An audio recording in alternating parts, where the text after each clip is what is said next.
Hello, Dr. Becky here with Premier Chiropractic.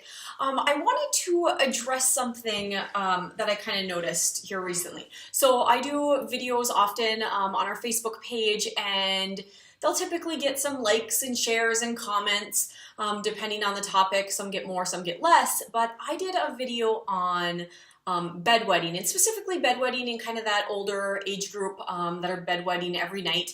And to my surprise, there was less interaction and activity than I had kind of thought was going to happen. But on the other end, I had more Facebook messages, kind of privately, had more people schedule an exam and to get checked than any other video before. And by more, I mean significantly more.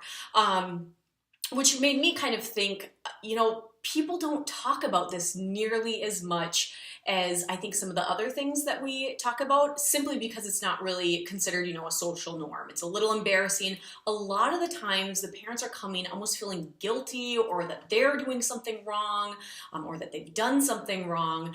And it just, I'm kind of here to say, really haven't. There's just something that hasn't been integrated, something that can be helped. A lot of times parents are also being told, well, it goes away, when they're 13, 14, but there are things you can do before that too to help.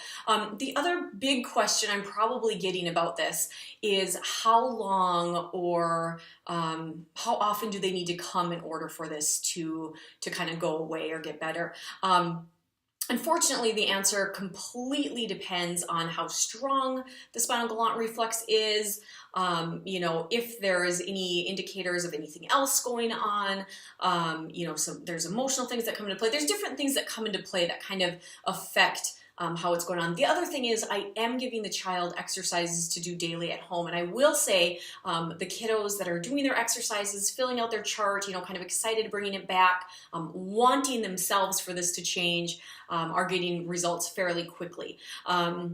Again, it completely depends on the child and where they are on the spectrum. Just to give you an idea of a typical protocol, they do say the spinal galant reflex takes about 3 months of doing these exercises to integrate. I have seen it happen a lot faster, especially when we're doing adjustments and some other things that I incorporate, but 3 months is the timeline. So I really like to see that child first in the exam, and then, about 1 week later, a couple times. Then we stretch it out to every other week, and then about once a month, and then kind of reevaluate after those 3 months.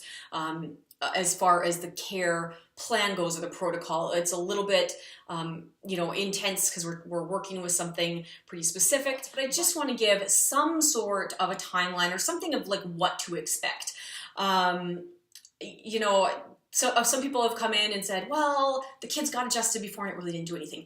To be quite honest, I don't really expect a huge, difference in anything after the first adjustment. The body's kind of, figuring out what to do. Better range of motion is happening. We're doing some exercises, but it's definitely over time that this takes to integrate that reflex. So, like I said, if you can always Facebook message me privately. You can, give our office a call, make that exam without doing anything. But I just wanted to let you know, you're not alone. There are a ton, and I have to say this, like I said, that video is by far the most messages I've probably ever received on a video. So you're not alone. You got this. Give our office a call, and we would gladly help.